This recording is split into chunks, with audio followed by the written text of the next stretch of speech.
Downtown Washington, North Carolina is a lively place to shop, dine, work, and play. Yet beneath the cheerful day-to-day exterior of this charming community lie the shades of long-deceased residents and more than enough spirit tales to unsettle the most sober-minded visitors. Call it quaint, call it peaceful, call it Little Washington or the original Washington, but never doubt that this historic town harbors more than its share of restless ghosts. And there is no shortage of living residents who wish to know more about the myths, legends, and history of this thriving community on the Pamlico River. Come with us now as we explore the depths of our hometown's past. Let's take Haunted Pamlico's Paranormal Experience Tour. Let's haunt the Pamlico and places beyond. Among the many notable occupants of the graveyard at St. Peter's Episcopal Church is Carrie Foreman, who at 3 years of age died tragically after a fall from the railing at her grandparents' store. Carrie has been known to haunt Main Street and the area near where her grandparents' store used to be. During one of Haunted Pamlico's Paranormal Experience tours, our intuitives sensed the presence of Carrie and perhaps other children, playful companions who keep each other company over the long nights. Farther up Main Street, one finds the Turnage Theater. The Turnage is reputed to be the site of repeated visitations from otherworldly beings. It is said that a shadowy figure often appears here, usually in the old vaudeville theater on the second floor. Could this shade be the ghost of former owner C.A. Turnage, as some speculate? Or are other shadows active here? Yet there are many lesser-known ghost tales associated with downtown.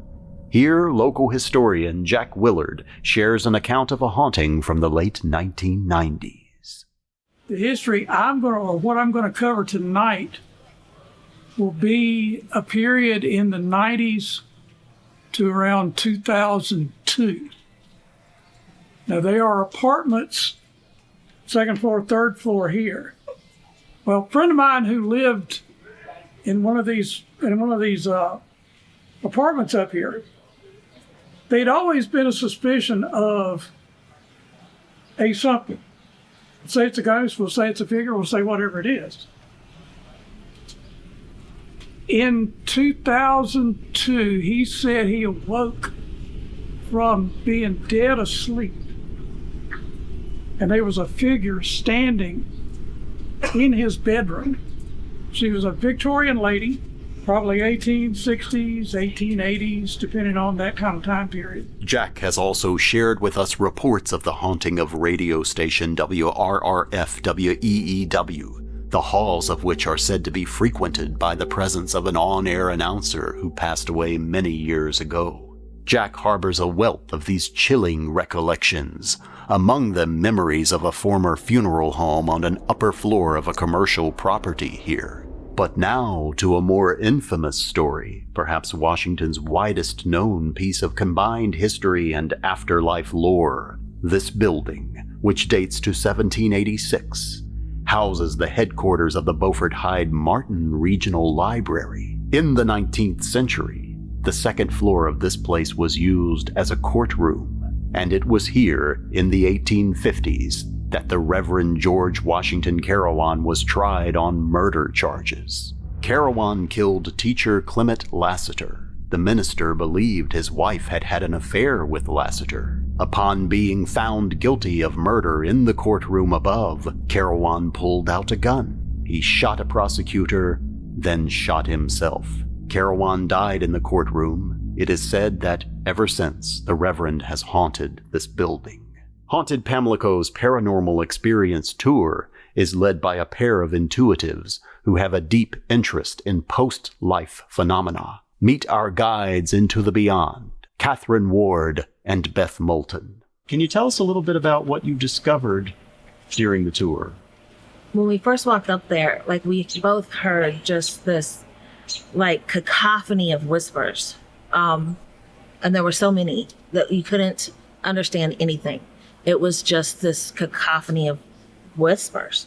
And as I was touching the building like I do, at first I was just trying to get a reading on the building, and then it started literally sucking my energy out of me, and I had to rip my hand off. Like, it tried to hold my hand, and then it tried to latch onto me, and I had to force it. I had to force that energy back off. It wanted to stay on me. And in fact, I'm going to do some more cleansing methods when I get home to make sure that it's not sticking with me. That is not a good place. The big thing I've learned is that there's, especially downtown Washington, you're going to get a lot of buildings that are highly populated. And there might be one or two characters you can pick out from the crowd that are important. But because Washington has such a vivid history, we encounter tons and tons of people out here. And it's really bringing life to what I felt as a child just walking around. It's bringing a lot of gnosis, personal gnosis, to what I felt as a kid and what I'm experiencing now as a professional psychic medium. Join us as we delve into the mysteries of Washington, our haunted little home. There are many more stories to delve into here and elsewhere. Come with us as we haunt the Pamlico and all of eastern North Carolina. The night is never far away, Fright fans.